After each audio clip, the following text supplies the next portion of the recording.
Şu interfeýsi nirede ýerleşdirmeli? Ya biznes logikanyň papkasyna näme ad bermeli? Täze modulleri bir pakejiň içinde bile ýerleşdirilmi ya aýry goýsammykam? Şu we beýleki soraglar haçan-da siz ulyrak proýekt bilen işleşip başlaňyza gelip bilýär. Aslında siziň özüňizde rahat giden strukturany ullanmak hiç kim gadan etmeýär. Hem-de Golangda ýankyýalak standart däl strukturany ullanmak erwet däl. Ýöne Şonda-da Go community belli bir Gowy Praktikalary gurnap goýdy. GitHub repozitoriýasy bar, meni häzir size tanış etjek we belli bir şunýaly struktura görä gitseňiz gitmeklik beýleki programmistlere siziň koduňyzy düşünmäge has ýeňilişdirýär. Ene biziň project layoutymyz. Birinji açyr men wajyp bolan papkalary belläp goýjak. Başlaýas cmd papkadan. Cmd biziň programmamyzyň başlayan papkasy hokman görnüşde ulanylmaly.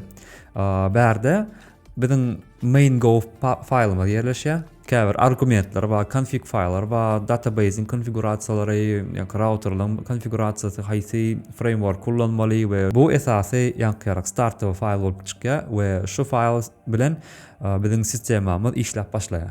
Öňkü gezek biz ähli logikany main.go ýazan bolsak, şu gerekde onu başga bir papka geçirip we main.go faýlyň içinde logikany ýerleşdirmeýäs. Yeah. Very good. Indiki gorkajak papkam internal. Bu papka beýlekilerden has aýratyn bolup çykýar. Sebäbi şuň içindäki ulanylan logika we kodlar gizlin bolup çykýar. Diňe şul proýekte degişli bolup durýar. Hem-de başga ýerlerden çağırılıp bilmeýär. Başga proýektlerden çağırılıp bilmeýär. Şonuň üçin esasy route-leri, handler-leri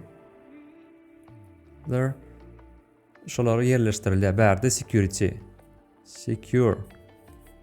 Indiki gorkajak papkam bol package bolup çykýar. Bu bolsa edil şuň tersi bolýar. Bärde daşy şu proýekte degişli däl programmalar, proýektler şu proýektiň içindäki zawismestleri, ýa-ni funksiýalary ýamaşgana ulanyp bilýär. Bu bolsa gizlin däl logika.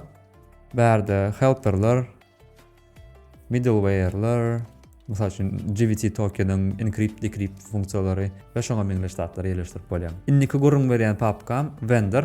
Eger de siziň Go programmaňyz vendor rejimine geçen bolsa, siziň şurada vendor diýip papkany dörap, şuň içinde ähli ulanan kitapxanalar we zawismestler ýerleşdirilýär. Libraries. Bu papka zawisim go mod.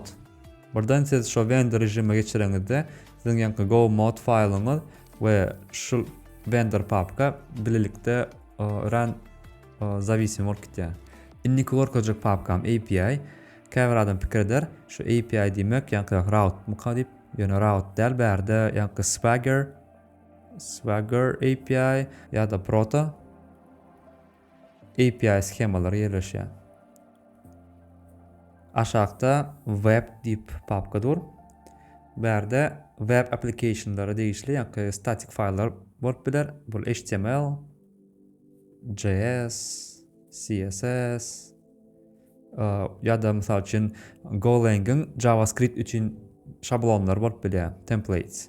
Indiki papkamyz config bärde programmanyň sazlamalary, indiki build bärde docker faýllar, ýa-ni CI, CD zatlar, docker file bolup biler.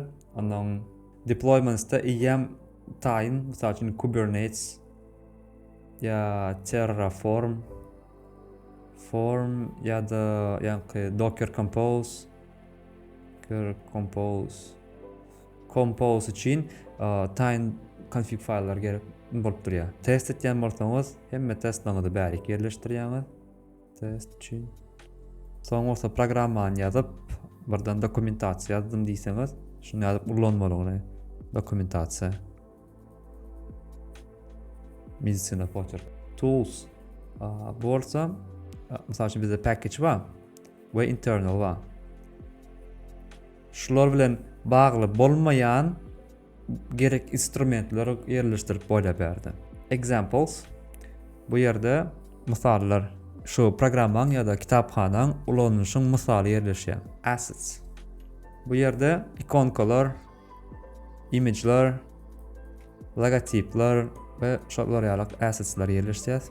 Hem de bir third party var berdim. Bu bolsa proýektde değişli däl instrumentler ýerleşýär. Mysal üçin Swagger UI, GraphQL. Ine şolar ýaly gysgaça project structure var. Elbette hemme papkalar ullanmak hökman däl. Şu struktura boýunça prosta hereket etseňiz, nirede näme zaty ýerleşdirip bolýar ýa-da nirede näme tapyp bolýanlygyny primärne özüň üçin belledip bolýar. Hem de siz topar bolup işleýän bolsaňyz, Go ýankar aýry tinligi şonu bolup durýar. Şonda beýleki programmistler sizin koduňyzda ýetip bilmeýän ýankar düşünýär nirede näme zaty ýerleşýäni we çart düşünüp bilýär manysyny.